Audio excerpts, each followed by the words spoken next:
საფეხბურთო სეზონი რადგანაც დასრულდა, დროა ნელ-ნელა შეჯამებისკენ წავიდეთ. თუკი მოსაზრებების შესაძლოა სუბიექტური იყოს, ციფრები არასდროს ტყუიან. საფეხბურთო პორტალმა Transfermarkt-მა განაახლა მოთამაშეთა ღირებულებები, საიდანაც ნათლად ჩანს თუ რომელ მოთამაშეებს ჰქონდათ რეგრესი და რომლებს პროგრესი. შესაბამისად, ეს ყველაფერი მათ სატრანსფერო ღირებულებებზეც აისახა და აქედან გამომდინარე დროა გამოვავლინოთ ყველაზე გაძვირებული და ყველაზე გაიაფებული ფეხბურთელების რეიტინგი. მეხუთე ადგილი ომარ მარმუში 22 მილიონიდან 75 მილიონ ევრომდე, პლუს 53 მილიონიანი გაძვირება, კლუბი Manchester City. ეგვიპტელი საოცარი უნივერსალია, რომელიც დიდი შრომის უნარიანობით გამოირჩევა. შეტევაში უბრალოდ იდეალურია და ბურთის დაკარგვის დროსაც ეხმარება დაცვას პრესინგის თამაშში. მასში მანჩესტერელებმა 75 მილიონი გადაიხადეს და კრიზისულ სეზონშიც მოახერხა 7 გოლის გატანა, მაგრამ სეზონის პირველ ნახევარში აინტრახტთან ერთად საერთოდაც 25 საგოლე მოქმედება დააგროვა. მეხუთე ადგილი ლუკას პაკეტა 65 მილიონიდან 28 მილიონ ევრომდე, მინუს 27 მილიონიანი გაიაფება, კლუბი West Ham-ი. ეს 57%-იანი ფასის ვარდნა ძირითადად პაკეტას სკანდალში გახვევის ფაქტმა გამოიწვია. საქმე ისაა, რომ ლუკასი ბარათებს ძალით იღებდა, რითაც მისი მეგობრები და ნათესავები ხეირობდნენ და ტოტალიზატორებიდან ასობით $1000 იღებდნენ. გამოძიება დაწყებულია და თუ კი ბრალი დამტკიცდება, ბრაზილიელს ფეხბურთის თამაში სამუდამოდ დაეკრძალება. მაშინაც კი როცა პაკეტა კარგად ასპარეზობდა, მის გარშემო შექმნილი ვითარებიდან გამომდინარე ტოქსიკური გარემო იქმნებოდა, რამაც მის შედეგიანობაზე მძიმედი მოქმედა. მას თვითრწმენა და სტაბილურობა გაუქმდა და თუ კი ბრალი დაუმტკიცდება, ამ შემთხვევაში კიდევ ერთ უაზრო მიზეზით დასრულებულ კარიერას ვიხილავთ. მეოთხე ადგილი უგო ეკიტიკე 20 მილიონიდან 75 მილიონ ევრომდე, პლუს 55 მილიონიანი გაძვირება, კლუბი ფრანკფურტის აინტრახტი. პარი სენ-ჟერმენში არსებული წარუმატებელი სეზონის შემდეგ უგომ კარიერის გადატვირთვა გერმანიაში, კერძოდ აინტრახტში გადაწყვიტა და ეს იდეალურად გამოუვიდა. ის უბრალოდ გოლების მანქანად გარდაიქმნა და ყველას შეახსენა თუ რატომ ადარებდნენ მას ბაპეს.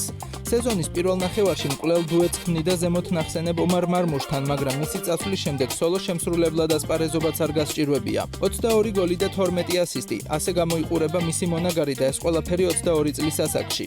კიდევ ერთი წელი თუ კი ასეთ ტემპს შეინარჩუნებს, PSG-ს აუცილებლად მოუნდება მისი დაბრუნება. მეოთხე ადგილი ლეროი სანე 70 მილიონიდან 32 მილიონ ევრომდე, მინუს 38 მილიონიანი გაიაფება, კლუბი მიუნხენის ბაიერნი. გერმანელმა სეზონი იდეალურად დაიწყო, 19 საგოლე მოქმედება დააგროვა, მაგრამ შემდეგ მისი კლუბიდან წასვლის შესახებ ჭორები გავრცელდა და ამან მის მენტალურ მხარეზე იმოქმედა. ის მსოფლიოში ერთ-ერთი ყველაზე არასტაბილური ფეხბურთელია და გულშემატკივრები უკვე 3 წელია მის მუდმივ პროგრესს ელოდებიან, თუმცა პორტალ Transfermarkt-ს მისი აღარ სჯერა. აღარ სჯერა და ბაიერნის ბოსებს, რადგან ოფიციალურად საკლუბო მუნდიალის შემდეგ ლეროი სტამბოლურ გალათასარაის სრულიად უფასოდ მიაშურებს. ვინც ისეგებ თურქეთი იყოს მისი ძალების გამოსამჟღავნებლად ადეკვატური ადგილი.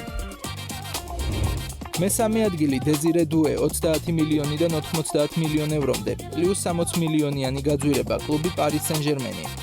ეს ბიჭი ამ სეზონის ნამდვილი აღმოჩენა და სენსაციაა. თავისი მომაჯადოებელი პასებით, გოლებითა და დრიბლინგით, რითაც ნეიმარსაც კი გვახსენებს.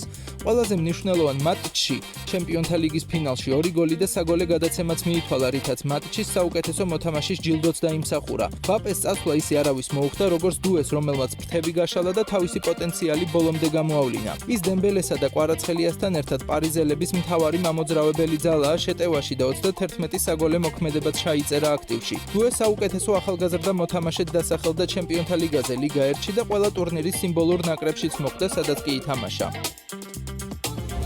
მესამე ადგილი დუგლას ლუისი 70 მილიონიდან 30 მილიონ ევრომდე, მინუს 40 მილიონიანი გაიაფება, კლუბი იუვენტუსი.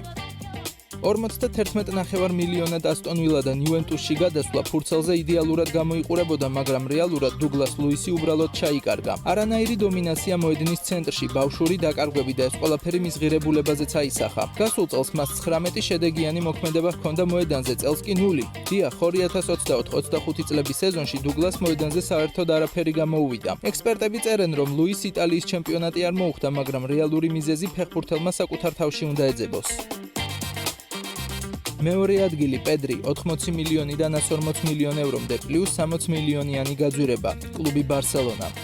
როგორც იქნა ბარსელონას ხერხემალმა სეზონი ტრავმების გარეშე ჩაატარა და ყველა შეახსენა თუ რატომ ეძახიან მას ახალ ინიესტას. 59 ჩატარებული თამაში და მხოლოდ ერთი გამოტოვებული შეხვედრა მეტყველებს იმაზე თუ რაოდენ შეუცვლელი ფიგურაა კატალონიელებისთვის.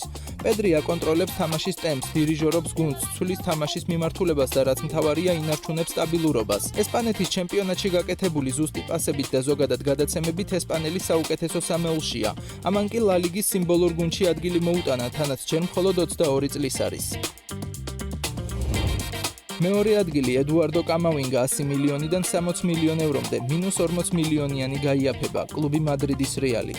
ედუარდოს ტრავმები აწუხებდა, რის გამოც ძირითად შემადგენლობაში ადგილი დაკარგა და მინდორზე მხოლოდ 19 ჯერ გამოჩნდა, რა დროშიც 3 საგოლე მოქმედების შესრულება მოასწრო. ვინაიდან სასტარტო 11 ელში ვეღარ ჩნდებოდა, ის როტაციის მოთამაშე გახდა და თამაში იქ უწევდა, სადაც მწვრთნელი კარლო ანჩელოტი გადაწყვეტდა. ცენტრში მარჯვნივ დაცვაში ყველგან და თავი 100%-ით ვერსად გამოიჩინა. ეს ის სეზონია, რომელიც კამავინგამ სამუდამოდ უნდა დაივიწყოს და კვლავ ტიტულების მოგებასა და ძირითად შემადგენლობაში დაბრუნებაზე კონცენტრირდეს. პირველი ადგილი ლამინ იამალი 90 მილიონიდან 200 მილიონ ევრომდე, პლუს 100 მილიონიანი გაძვირება, კლუბი ბარსელონა. ამ წუთას 17 წლის ლამინი მსოფლიოს უძვირფასესი მოთამაშეა და თქვენ რას აკეთებდით 17 წლის ასაკში? მისი თამაშის აღწერა ზედმეტი წარდგენა არ სჭირდება, 18 გოლითა და 25 საგოლე პასით ის შეიძლება ითქვას, რომ არა მხოლოდ თინეიჯერებში, არამედ ყველა ასაკობრივ კატეგორიაში მსოფლიოს საუკეთესო ფეხბურთელია. მესის წასვლის შემდეგ დარჩენილი სიცარიელე წლობით ვერავინ ამოავსო, მანამ სანამ უნდერკინდი არ გამოჩნდა, რომელმაც 10 ნომრიანი მაისურის ჩაცმა თანაგუნდელის ანსუ ფატის პატივისცემის ნიშნად იუარა. აჩქარება, დრიბლინგი, დარტყმა უბრალოდ კოსმოსურ მაჩვენებლებს დებს. ლამინი ოქროს ბურთის მოგების ერთ-ერთი უმთავრესი კანდიდატია და არც უნდა გაგვიკვირდეს თუ კი მას წელსვე დაეუფლება. პირველი ადგილი ფილ ფოდენი 150 მილიონიდან 100 მილიონ ევრომდე, -40 მილიონიანი გაიაფება კლუბი მანჩესტერ სიტი.